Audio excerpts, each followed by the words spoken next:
हाँ जी स्टूडेंट्स, हाजिर है ਤੁਹਾਡੇ ਸਾਹਮਣੇ ਕਮਰਸ ਵਾਲਾ ਦੀ ਨੈਕਸਟ ਵੀਡੀਓ ਲੈ ਕੇ। ਬੇਟਾ ਆਪਣਾ ਚੈਪਟਰ ਚੱਲ ਰਿਹਾ ਜਨਰਲ, ਠੀਕ ਹੈ, ਔਰ ਇਹਦੇ ਵਿੱਚ ਕਾਫੀ ਕੁਝ ਆਪਾਂ ਕਰ ਚੁੱਕੇ ਹਾਂ। ਜਿਹੜੇ ਸਟੂਡੈਂਟਸ ਨੇ ਜਨਰਲ ਵਾਲੇ ਚੈਪਟਰ ਦੇ ਪਹਿਲਾ ਲੈਕਚਰ ਨਹੀਂ ਸੁਣੇ, ਮੈਂ ਉਹ ਆਈ ਬਟਨ ਵਿੱਚ ਉਹਦਾ ਲਿੰਕ ਦੇ ਦਿਆਂਗਾ। ਤੁਸੀਂ ਆਈ ਬਟਨ ਵਿੱਚੋਂ ਲਿੰਕ ਲੈ ਕੇ ਉਹਦੇ ਪਹਿਲਾਂ ਪੁਰਾਣੇ ਲੈਕਚਰ ਸੁਣ ਲਓ, ਤਾਂ ਹੀ ਤੁਹਾਨੂੰ ਇਹ ਵਾਲਾ ਲੈਕਚਰ ਸਮਝ ਆਏਗਾ, ਠੀਕ ਹੈ।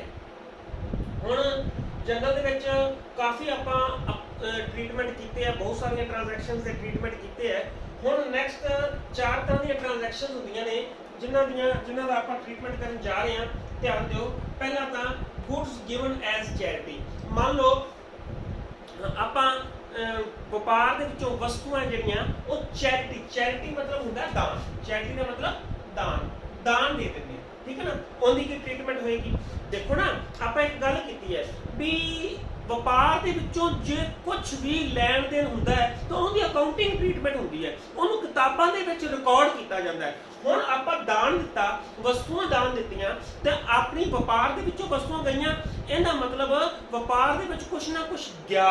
ਜੇ ਗਿਆ ਹੈ ਤਾਂ ਇਹਦਾ ਅਕਾਊਂਟਿੰਗ ਟ੍ਰੀਟਮੈਂਟ ਤਾਂ ਹੋਏਗਾ ਹੀ ਹੋਏਗਾ, ਇਹਦੀ ਕੋਈ ਨਾ ਕੋਈ ਜਰਨਲ ਐਂਟਰੀ ਹੋਏਗੀ, ਇਹਨੂੰ ਬੁੱਕਸ ਦੇ ਵਿੱਚ ਰਿਕਾਰਡ ਕੀਤਾ ਹੀ ਜਾਏਗਾ। ਉਹ ਕਿਵੇਂ ਕੀਤਾ ਜਾਏਗਾ ਉਹ ਤੁਹਾਨੂੰ ਨੈਕਸਟ ਦੱਸਦਾ।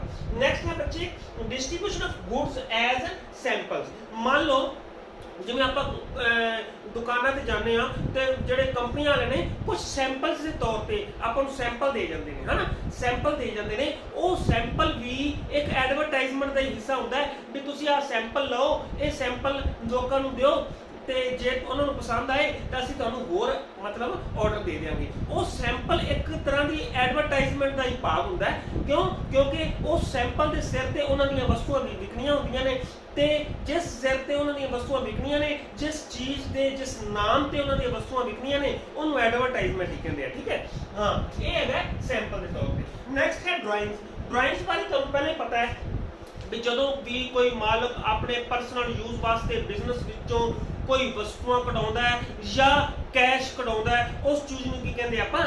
ਡਰਾਇੰਗਸ। ਉਸ ਚੀਜ਼ ਨੂੰ ਕੀ ਕਹਿੰਦੇ ਸੀ? ਡਰਾਇੰਗਸ। ਤੇ ਡਰਾਇੰਗਸ ਦਾ ਅਕਾਊਂਟਿੰਗ ਟ੍ਰੀਟਮੈਂਟ ਕੀ ਹੋਏਗਾ ਇਹ ਵੀ ਦੱਸਦਾ। ਨੈਕਸਟ ਹੈ loss of stock by fire ਔਰ ਥੈਫਟ। ਜੇ ਵਸਤੂਆਂ ਦਾ ਲਾਸ ਹੋ ਜਾਂਦਾ ਹੈ ਕੋਈ ਫਾਇਰ ਨਾਲ, ਅੱਗ ਲੱਗਣ ਨਾਲ ਜਾਂ ਚੋਰੀ ਹੋਣ ਨਾਲ, ਤਾਂ ਉਹਦਾ ਵੀ ਅਕਾਊਂਟਿੰਗ ਟ੍ਰੀਟਮੈਂਟ ਅੱਜ ਆਪਾਂ ਕਰਨ ਜਾ ਰਹੇ ਹਾਂ। तो फर्स्ट ऑफ ऑल ਆਪਾਂ ਕਰਦੇ ਆ ਗੁੱਡਸ ਗਿਵਨ ਐਜ਼ ਚੈਰਿਟੀ। ਹੁਣ ਦੇਖੋ ਨਾ, ਚੈਰਿਟੀ ਦੇ ਵਸਤੂਆਂ ਦਿੱਤੀਆਂ, ਦਾਨ ਦਿੱਤੀਆਂ, ਤੇ ਦਾਨ ਸਾਡੇ ਵਾਸਤੇ ਕੀ ਹੈ? ਇੱਕ ਖਰਚਾ ਜਾਂ ਹਾਨੀ। ਦਾਨ ਕੀ ਹੈ? ਸਾਡੇ ਖਰਚਾ ਜਾਂ ਹਾਨੀ। ਨੋਮੀਨਲ ਅਕਾਊਂਟ ਦਾ ਰੂਲ ਯਾਦ ਕਰੋ, ਸਾਰੇ ਖਰਚੇ ਤੇ ਹਾਨੀਆਂ ਡੈਬਿਟ, ਸਾਰੇ ਖਰਚੇ ਤੇ ਹਾਨੀਆਂ ਡੈਬਿਟ। ਇਸ ਲਈ ਐਂਟਰੀ ਕੀ ਹੋਏਗੀ? Charity account debit, charity account debit. ते टू की आएगा? Cash account. की आएगा? Cash account. कैश अकाउंट आएगा? नहीं आएगा। देखो ना, जे तां उन्हें कैश दिता, जे तां उन्हें नगद व्यापार विचों पैसे कढ के दे दिते, तां की आएगा? टू कैश अकाउंट आपां लिखदे हुंदे सी, आपां पिछे तुहानूं करवा भी चुके हैं। पर इत्थे की है? इत्थे है गुड्स। ਤੇ ਜਦੋਂ ਵੀ ਗੁੱਡਸ ਹੋਣ, ਜਦੋਂ ਵੀ ਵਸਤੂਆਂ ਹੋਣ ਤਾਂ ਟੂ ਗੁੱਡਸ ਅਕਾਊਂਟ ਨਹੀਂ ਲਿਖਦੇ। ਮੈਂ ਤੁਹਾਨੂੰ ਪਹਿਲੇ ਕਹਿ ਚੁੱਕਿਆ। ਤੇ ਵਸਤੂਆਂ ਦੀ ਥਾਂ ਤੇ ਕੀ ਆਏਗਾ? ਕੈਸ਼ ਦੀ ਥਾਂ ਤੇ ਕੀ ਆਏਗਾ? To purchases account. ਟੂ ਕੀ ਆਏਗਾ ਬੇਟਾ? ਪਰਚੇਜ਼ਸ ਅਕਾਊਂਟ, ਕਿਉਂਕਿ ਵਸਤੂਆਂ ਸਾਡੀਆਂ ਜਾ ਰਹੀਆਂ ਨੇ। ਮੈਂ ਤੁਹਾਨੂੰ ਇੱਕੋ ਗੱਲ ਅੱਗੇ ਵੀ ਸਮਝਾਈ ਹੈ, ਵਸਤੂਆਂ ਅਸੀਂ ਖਰੀਦੀਆਂ ਸੀ ਤਾਂ ਪਰਚੇਜ਼ਸ ਅਕਾਊਂਟ ਡੈਬਿਟ ਕੀਤਾ ਸੀ ਤੇ ਉਹਨਾਂ ਵਸਤੂਆਂ ਵਿੱਚੋਂ ਹੀ ਵਸਤੂਆਂ ਦਿੱਤੀਆਂ ਨੇ, ਇਸ ਲਈ ਪਰਚੇਜ਼ਸ ਅਕਾਊਂਟ ਨੂੰ ਕ੍ਰੈਡਿਟ ਕਰ ਦਿੱਤਾ ਗਿਆ। ਦੇਖੋ, ਚੈਰਿਟੀ ਸਾਡਾ ਖਰਚਾ ਹੈ, charity account debit to purchases. To goods account नहीं करना, क्यों? क्योंकि वस्तुआं जा रही ने गुड्स की जगह ते असीं जा परचेजेस लिखने जा सेल लिखने। इसलिए हुण की है, ये सेल तो की नहीं गई, असीं वस्तुआं जिहड़ियां खरीदियां सी उही जा रही ने, इसलिए टू की आएगा? Purchases account. टू की आएगा? Purchases account. नेक्स्ट है बच्चे distribution of goods as samples. हुण distribution of goods as samples ਜਦੋਂ ਸੈਂਪਲ ਦੇ ਤੌਰ ਤੇ ਦਿੱਤੀਆਂ ਤੇ ਮੈਂ ਤੁਹਾਨੂੰ ਪਹਿਲੇ ਇੱਕ ਗੱਲ ਦੱਸ ਚੁੱਕਿਆ ਕਿ ਸੈਂਪਲ ਕੀ ਹੈ? ਐਡਵਰਟਾਈਜ਼ਮੈਂਟ। ਐਡਵਰਟਾਈਜ਼ਮੈਂਟ ਕੀ ਹੈ? ਸਾਡਾ ਖਰਚਾ। ਐਡਵਰਟਾਈਜ਼ਮੈਂਟ ਅਕਾਊਂਟ ਡੈਬਿਟ ਤੇ ਟੂ ਕੀ ਆਏਗਾ, ਉੱਥੇ ਫਿਰ ਉਹੀ ਆ ਗਿਆ ਨਾ, ਐਡਵਰਟਾਈਜ਼ਮੈਂਟ ਵਾਸਤੇ ਪੈਸੇ ਨਹੀਂ ਦਿੱਤੇ, ਵਸਤੂਆਂ ਦਿੱਤੀਆਂ ਨੇ, ਸੈਂਪਲ ਦਿੱਤੇ ਨੇ, ਸੈਂਪਲ ਵਿੱਚ ਵਸਤੂਆਂ ਦਿੱਤੀਆਂ ਹੋਣੀਆਂ, ਤਾਂ ਟੂ ਸੇਮ ਹੀ ਆਏਗਾ, ਟੂ ਕੀ ਆਏਗਾ, purchase. Advertisement account debit to purchase account, charity account debit to purchase account. ਠੀਕ ਹੈ, ਹੁਣ ਅੱਗੇ ਆ ਗਏ ਬੱਚੇ ਡਰਾਇੰਗਸ ਦਾ करते हैं, एवें ही ਇਹਦਾ ਵੀ ਟ੍ਰੀਟਮੈਂਟ ਹੈ, loss of stock by fire ਔਰ ਥੈਫਟ, ਜੇ ਚੋਰੀ ਹੋ ਜਾਂਦੀਆਂ ਨੇ ਜਾਂ ਅੱਗ ਲੱਗ ਜਾਂਦੀ ਹੈ ਤਾਂ ਸੇਮ ਹੀ ਐਂਟਰੀ ਹੋਏਗੀ, ਲਾਸ ਬਾਈ फायर अकाउंट डेबिट, फायर या थेफ्ट भी लिख सकते हैं, जो चोरी हो गई है, तो टू क्या आएगा, परचेज। टू क्या आएगा, परचेज। ठीक है बच्चे, देखो जे तो चैरिटी देती है तो charity account debit to purchase, जे डिस्ट्रीब्यूशन ऑफ सैंपल देते हैं तो advertisement account debit to purchase, जे लॉस होया फायर नाल तो loss by fire account debit to purchase. अच्छा देखो ध्यान देने जो गल है भी डेबिट वाले पासे सारी खर्चे है, आ भी लॉस बाय फायर खर्चा या हानि है, एडवर्टाइजमेंट भी साडा खर्चा या हानि है, ते चैरिटी भी साडा खर्चा या हानि है, इसलिए इन्होंने डेबिट किया गया ते जा ही नहीं है, वस्तुआं की जा रही ने, इसलिए तिन्ना केसां विच टू कर रहे हैं, परचेजेस अकाउंट कर रहे हैं। ठीक है, क्लियर। नेक्स्ट आ जांदी सी ड्राइंग्स दा ट्रीटमेंट की होएगा। ड्राइंग्स दा ट्रीटमेंट तुहानूं पहले ही दस्सिया सी, drawings account debit, drawings account debit ते टू की आएगा, cash flow. Drawings account debit to cash flow. हुण आपां इह क्वेश्चन में sir drawings account debit to cash account क्यों आया, देखो ना, ड्राइंग्स अकाउंट ਨੂੰ ਆਪਾਂ ਕਿੱਧਰ ਲੈਂਦੇ ਆ, ਪਰਸਨਲ ਅਕਾਊਂਟ 'ਚ ਦੱਸਿਆ ਤੁਹਾਨੂੰ, ਬੇਸਿਕ ਟਰਮ ਵਿੱਚ ਵੀ ਦੱਸਿਆ ਤੇ rules of debit and credit ਵਿੱਚ ਵੀ ਇਹਦੀ ਗੱਲ ਬਾਰੇ ਕਲੈਰਿਟੀ ਮੈਂ ਤੁਹਾਨੂੰ ਕੀਤੀ ਹੋਈ ਹੈ, ਇਹਦੇ ਡਿਸਕ੍ਰਿਪਸ਼ਨ ਬਾਕਸ ਵਿੱਚ ਲਿੰਕ ਵੀ ਪਾ ਦਿੱਤਾ ਜਾਏਗਾ ਸਾਰੇ ਲੈਕਚਰ ਦਾ। ਠੀਕ ਹੈ, ਤੁਸੀਂ ਸੁਣ ਲੈਣਾ। ਹੁਣ ਦੇਖੋ ਨਾ ड्राइंग्स ਵਿੱਚ ਕੀ ਆਉਂਦਾ ਹੈ, ड्राइंग्स ਕੀ ਸਾਡਾ पर्सनल अकाउंट ਦਾ रूल की है, प्राप्तकर्ता को डेबिट, देने वाले को क्रेडिट। ਹੁਣ ड्राइंग्स है ਕੀ ਹੈ, मालक जे ਤਾਂ ਵਪਾਰ ਵਿੱਚ ਵਸਤੂਆਂ ਲਾਉਂਦਾ ਹੈ, पैसा ਲਾਉਂਦਾ ਹੈ ਤਾਂ मालक देने वाला है, तो पर मालिक का नाम नहीं आता, इसलिए टू कैपिटल अकाउंट आएगा, क्योंकि देने वाले को की होंदा है, क्रेडिट करते हैं, इसलिए टू कैपिटल अकाउंट आएगा। हुण मालिक प्राप्त कर रहा है, जे प्राप्त कर रहा है तो मालिक का नाम नूं डेबिट नहीं करांगे, ड्राइंग अकाउंट नूं डेबिट करांगे।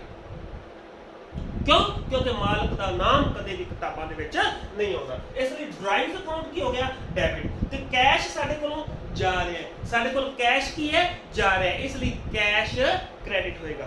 Drawings account debit to cash account. अच्छा इत्थे एक होर केस है, जे इन केस कैश आपां दित्ता तां drawings account debit to cash account, जे मालिक ਵਪਾਰ ਦੇ ਵਿੱਚੋਂ ਕੈਸ਼ ਦੀ ਥਾਂ ਤੇ ਕੋਈ ਵਸਤੂਆਂ ਕੱਢ ਕੇ ਲੈ ਗਿਆ, ਫਾਰ ਐਗਜ਼ਾਮਪਲ ਟੀ-ਸ਼ਰਟਸ ਆਪਣਾ ਵਪਾਰ ਬਣਾਉਂਦਾ ਸੀ, ਆਪਣੇ ਜਿਹੜੀ ਫੈਕਟਰੀ ਵਿੱਚ ਟੀ-ਸ਼ਰਟਾਂ ਬਣਦੀਆਂ ਸੀ, ਆਪਣੀ ਫੈਕਟਰੀ ਵਿੱਚ ਕੋਈ ਪਲੇਟਾਂ ਬਣਦੀਆਂ ਸੀ, ਉਹ ਘਰ ਦੇ ਯੂਜ਼ ਵਾਸਤੇ ਲੈ ਗਿਆ, ਤਾਂ ਫਿਰ ਕੀ ਹੋਏਗਾ, ड्राइंग्स अकाउंट डेबिट ਤੇ टू ਕੀ ਆਏਗਾ, परचेज, क्योंकि वस्तुआं ਦੀ ਥਾਂ ਤੇ परचेजेस ही आएगा, टू ਕੀ आएगा, परचेजेस अकाउंट। लो जी, drawings account debit to purchases account. अच्छा हुण ਆਪਾਂ ਆਹ ਵਾਲਾ ਗੱਲ ਕਲੀਅਰ ਹੋ ਚੁੱਕੀ ਹੈ, ਸਾਨੂੰ ਇਹ ਵੀ ਗੱਲ ਕਲੀਅਰ ਹੋ ਚੁੱਕੀ ਹੈ, ड्राइंग्स ਦੀ ਐਂਟਰੀ ਵੀ ਕਲੀਅਰ ਹੋ ਚੁੱਕੀ ਹੈ। ਹੁਣ ਗੱਲ ਆਉਂਦੀ ਹੈ loss of stock by fire and theft ਦੀ ਐਂਟਰੀ ਸਾਡੀ ਕਲੀਅਰ ਹੋ ਚੁੱਕੀ ਹੈ, ਕਿਉਂਕਿ loss by fire account debit ਕਰਤਾ ਤੇ ਟੂ ਕੀ ਅਸੀਂ ਕਰਤਾ, परचेज अकाउंट। अच्छा बच्चे कई बार की ਹੁੰਦਾ ਵੀ ਆਪਾਂ ਆਪਣੀਆਂ ਵਸਤੂਆਂ ਦਾ ਬੀਮਾ ਕਰਵਾ ਲੈਂਦੇ ਆ, ਹੈਨਾ, बीमा करवा लेने। हुण बीमा जदों भी कराया, तो इंश्योरेंस जे मान लो अग लग गई तो वो लाइबिलिटी किहदी बन गई, जिम्मेवारी किहदी बन गई, इंश्योरेंस कंपनी दी। इंश्योरेंस कंपनी ने सानू उस जिहड़ा लॉस होया उहनूं उहदी भरपाई करनी, इंश्योरेंस कंपनी ने उन्ने पैसे सानू देने बनते हैं इंश्योरेंस कंपनी दे। तो देखो ना जदों लॉस होया, जे तां असीं उस चीज का उन्होंने वस्तुओं का बीमा करवाया नहीं होया तो चुप करके ए वाली एंट्री हो जानी है, loss by fire account debit to purchase account. अच्छा इन केस असी बीमा कराया होया है, जे बीमा करवाया ध्यान दियो, जे बीमा करवाया है तो इंश्योरेंस कंपनी ਨੂੰ ਅਸੀਂ ਕਿਹਾ ਵੀ ਸਾਡੀ ਕੰਪਨੀ ਦੇ ਵਿੱਚ ਅੱਗ ਲੱਗ ਗਈ ਸੀ, ਸਾਡਾ ਇੰਨਾ ਨੁਕਸਾਨ ਹੋ ਗਿਆ। ਇੰਸ਼ੋਰੈਂਸ ਕੰਪਨੀ ਨੇ ਆਇਆ, ਆਦਾ ਬੰਦਾ ਭੇਜਿਆ, ਉਹਨਾਂ ਨੇ ਚੈੱਕ ਕੀਤਾ, ਵਾਕਿਆ ਹੀ ਇਹਨਾਂ ਦਾ ਨੁਕਸਾਨ ਹੋਇਆ, ਉਹਨੇ ਐਕਸੈਪਟ ਕਰ ਲਿਆ। ਜੇ ਇੰਸ਼ੋਰੈਂਸ ਕੰਪਨੀ ਜੇ ਐਕਸੈਪਟ ਕਲੇਮ, ਜੇ ਉਹ ਕਲੇਮ ਐਕਸੈਪਟ ਕਰਦੀ ਹੈ, ਇੰਸ਼ੋਰੈਂਸ ਕੰਪਨੀ ਕਹਿੰਦੀ ਹੈ ਵੀ ਮੈਂ ਤੁਹਾਡੇ ਪੈਸੇ ਦੇਣੇ ਹਨ, ਐਕਸੈਪਟ ਕਰ ਲਿਆ, ਉਹਨੇ ਮੰਨ ਲਿਆ ਮੈਂ ਤੁਹਾਡੇ ਪੈਸੇ ਦੇਣੇ ਹਨ, ਤਾਂ ਇੰਸ਼ੋਰੈਂਸ ਕੰਪਨੀ ਸਾਡੀ ਕੀ ਬਣ ਗਈ? ਡੈਟਰ, ਦੇਣਦਾਰ। ਡੈਟਰ ਬਣ ਗਈ ਨਾ, ਦੇਣਦਾਰ ਬਣ ਗਈ। ਇੰਸ਼ੋਰੈਂਸ ਕੰਪਨੀ ਨੇ ਸਾਡੇ ਪੈਸੇ ਦੇਣੇ ਹਨ। ਤੇ ਡੈਟਰ ਕੀ ਹੁੰਦਾ? ਐਸਟ। ਡੈਟਰ ਕੀ ਹੁੰਦਾ? ਐਸਟ। ਦੁਬਾਰਾ ਸੁਣ ਲਓ, ਇੰਸ਼ੋਰੈਂਸ ਕੰਪਨੀ ਨੇ ਐਕਸੈਪਟ ਕਰ ਲਿਆ ਵੀ ਮੈਂ ਤੁਹਾਡੇ ਪੈਸੇ ਦੇਣੇ ਹਨ। ਜੇ ਐਕਸੈਪਟ ਕੀਤਾ ਤਾਂ ਇੰਸ਼ੋਰੈਂਸ ਕੰਪਨੀ ਸਾਡੀ ਡੈਟਰ ਬਣ ਗਈ, ਸਾਡੀ ਦੇਣਦਾਰ ਬਣ ਗਈ, ਕਿਉਂਕਿ ਉਹਨੇ ਸਾਡੇ ਪੈਸੇ ਦੇਣੇ ਹਨ। ਸਾਡੀ ਕੀ ਬਣ ਗਈ? ਉਹ ਦੇਣਦਾਰ ਬਣ ਗਈ। ਤੇ ਦੇਣਦਾਰ ਜਾਂ ਡੈਟਰ ਸਾਡੇ ਕੀ ਹੁੰਦੇ ਨੇ? ਐਸਟ। ਤੇ ਅਕੋਰਡਿੰਗ ਟੂ ਮਾਡਰਨ ਰੂਲ ਜਦੋਂ ਐਸਟ ਵੱਧਦੇ ਨੇ ਤਾਂ ਡੈਬਿਟ ਹੁੰਦੇ ਨੇ। ਤਾਂ ਐਂਟਰੀ ਕੀ ਹੋਏਗੀ? ਇੰਸ਼ੋਰੈਂਸ ਕੰਪਨੀ अकाउंट डेबिट ते टू की होएगा? टू बच्चे देखो, insurance company account debit to loss of stock by theft और fire. To loss of stock by theft और फायर। क्लियर? क्लियर है? नेक्स्ट ਨੈਕਸਟ ਆ ਜਾਂਦਾ ਬੱਚੇ, ਜਦੋਂ ਇੰਸ਼ੋਰੈਂਸ ਕੰਪਨੀ ਪਹਿਲਾਂ ਤਾਂ ਐਕਸੈਪਟ ਕਰ ਲਿਆ, ਇਨ ਕੇਸ ਸਾਨੂੰ ਪੈਸੇ ਦੇ ਦਿੰਦੀ ਹੈ। ਮੰਨ ਲਓ 5000 ਰੁਪਏ ਦਾ ਸਾਡਾ ਲਾਸ ਹੋ ਗਿਆ, ਅੱਗ ਲੱਗ ਗਈ ਸੀ, 5000 ਰੁਪਏ ਦਾ ਮਾਲ ਸਾਡਾ ਸੜ ਗਿਆ, ਇੰਸ਼ੋਰੈਂਸ ਕੰਪਨੀ ਨੇ ਵੀ ਸਾਨੂੰ 5000 ਰੁਪਇਆ ਦੇ ਦਿੱਤਾ। ਤੇ ਐਂਟਰੀ ਕੀ ਹੋਏਗੀ? Bank account debit. ਸਾਡੇ ਕੋਲ ਪੈਸੇ ਆ ਚੁੱਕੇ ਨੇ, ਬੈਂਕ ਅਕਾਊਂਟ ਡੈਬਿਟ, ਕਿਉਂਕਿ ਇੰਸ਼ੋਰੈਂਸ ਕੰਪਨੀ ਹਮੇਸ਼ਾ ਚੈੱਕ ਦੇਗੀ, ਇਸ ਲਈ ਬੈਂਕ ਅਕਾਊਂਟ ਡੈਬਿਟ ਹੋਏਗਾ।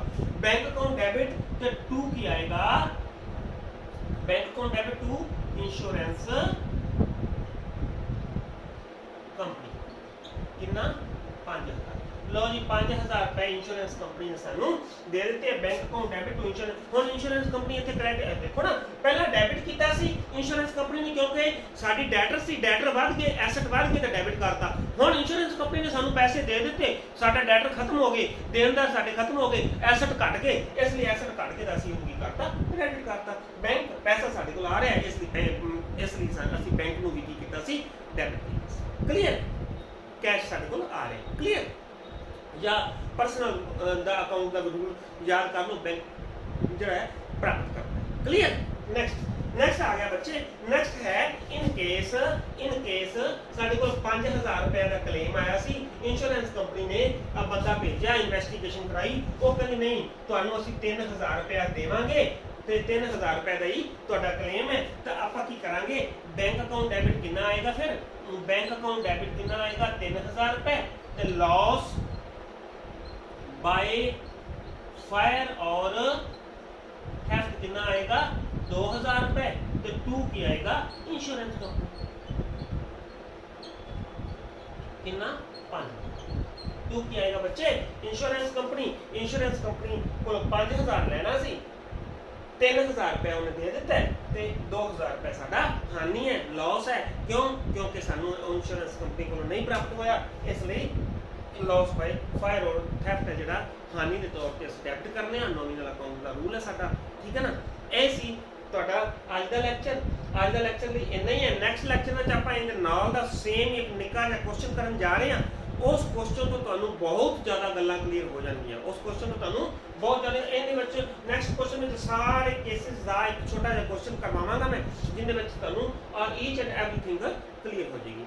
हुण बच्चे जिन्होंने चैनल नू सबसक्राइब नहीं किया, चैनल नू सबसक्राइब करो, बैल आइकन दबाओ, ताकि तुहानू नवे लैक्चर्स की नोटिफिकेशन हमेशा ही आउंदी रहे। ठीक है बेटा, थैंक यू। लैक्चर वधिया लग्या शेयर करना, कमेंट करना ते लाइक करना। ओके बच्चे, थैंक यू।